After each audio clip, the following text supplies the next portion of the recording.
Assalamu alaikum wa rahmatullahi ta'ala wa barakatuh. Nous reprenons, Inch'Allah, Salat al-Zakat, 28 en partie 2. Bismillahir Rahmanir Rahim. Allah subhanahu wa ta'ala nous parle dans la sourate At-Tur, c'est-à-dire la sourate 49. Allah subhanahu wa ta'ala nous parle de Bayt al-Ma'mour.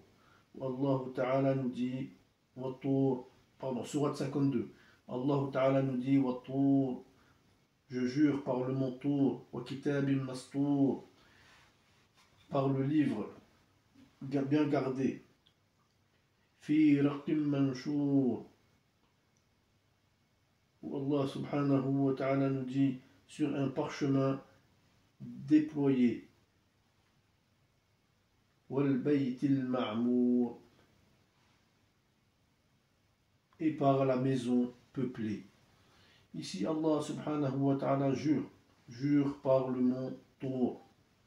Donc ici, Ibn Abbas radiallahu anhuma nous dit que Allah a juré sur une montagne que l'on appelle la montagne Az-Zubayr. La montagne Az-Zubayr, c'est-à-dire c'est la montagne où Allah subhanahu wa ta'ala a parlé avec Moussa alayhi salam, qui se trouve à Madian.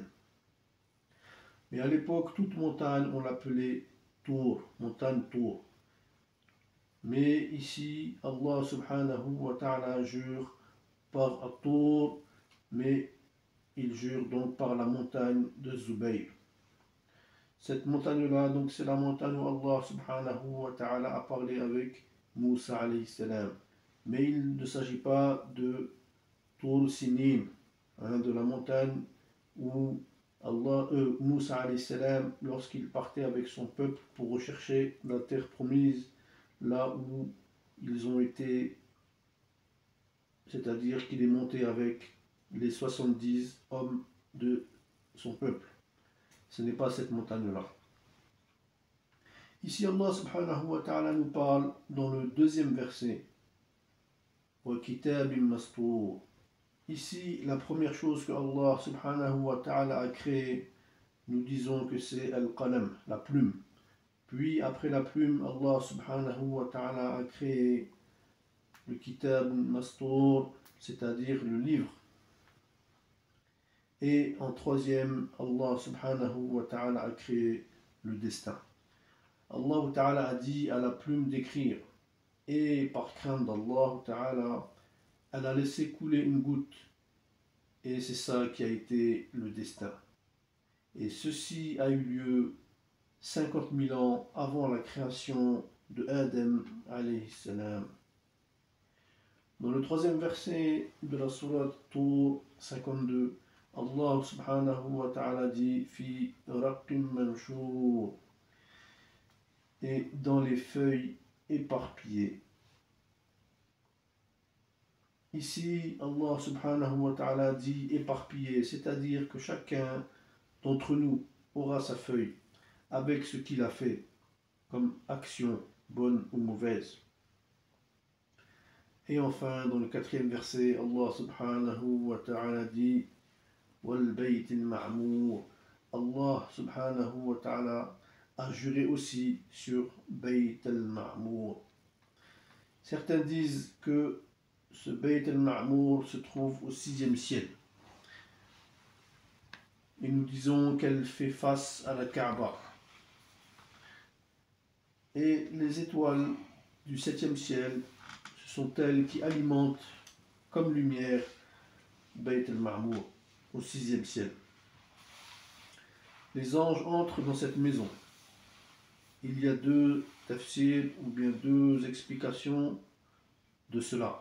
Les anges entrent et ne sortent plus de cette maison.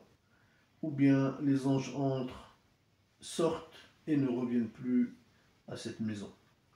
Deux façons de compréhension, deux explications que nous pouvons trouver.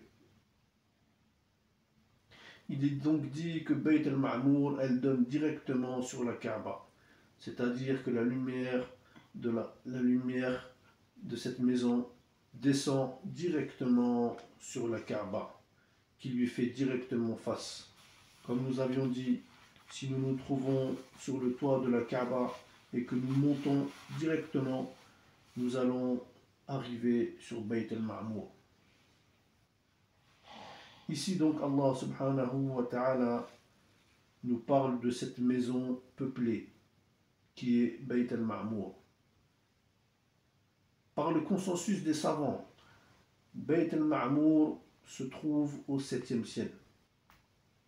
Avec un hadith de Ibn Abbas radiyallahu anhuma ainsi que d'autres sahaba. Au 4e ciel se trouve un lac. Quand on plonge dans ce lac, dedans, on va changer d'apparence. Tout cela fait partie de ilm al-ghaib, c'est-à-dire la science de l'invisible. Le prophète sallallahu alayhi wa sallam a été et a vu. Il nous a rapporté un certain nombre de choses. Nous n'avons pas vu, mais nous croyons en la parole du prophète Mohammed sallallahu alayhi wa sallam, car nous savons que c'est la vérité. Que Allah subhanahu wa ta'ala nous donne la bonne compréhension de cela. Nous nous arrêtons ici et nous débuterons avec ces versets lors de notre prochaine leçon, qui sera donc la 29e leçon de Salat al-Zakat. Que Allah subhanahu wa ta'ala nous accepte, nous donne la bonne compréhension et qu'il fasse que ce soit source de bonheur pour nous ici-bas et dans l'au-delà. Que la paix soit sur notre noble prophète Mohammed sallallahu alayhi wa sallam, sa famille et ses compagnons et tous ceux qui le suivent jusqu'au jour de la résurrection. Wa sallallahu ala rasulil karim. Ici s'arrête donc la 28e leçon et nous vous donnons rendez-vous pour la 29e leçon. C'était votre cher élève et imam, Cheikh Saleh Souari Al-Fawzani, traduit par votre frère. Wassalamu alaikum wa rahmatullahi ta'ala wa barakatuh. Bismillahir Rahmanir Rahim. Alif Lam Ra. Tilka ayatul kitabil mubin. Inna anzalnahu Qur'anan Arabiyyan la'allakum ta'qilun. Nahnu naqussu 'alayka ahsanal qasas bima awhayna ilayk hadzal Qur'ana wa in kunta min qablihi laminal ghafilin. إذ قال يوسف لأبيه يا أبت إني رأيت 11 كوكبا والشمس والقمر رأيتهم لي ساجدين.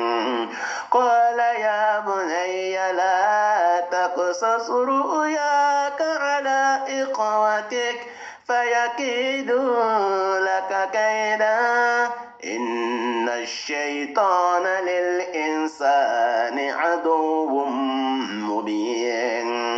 وكذلك يجتبيك ربك ويعلمك من تأويل الأحاديث ويتم نعمته عليك وعلى آل يعقوب كما أتمها على أبويك من قبل إبراهيم وإسحاق إن ربك عليم حكيم.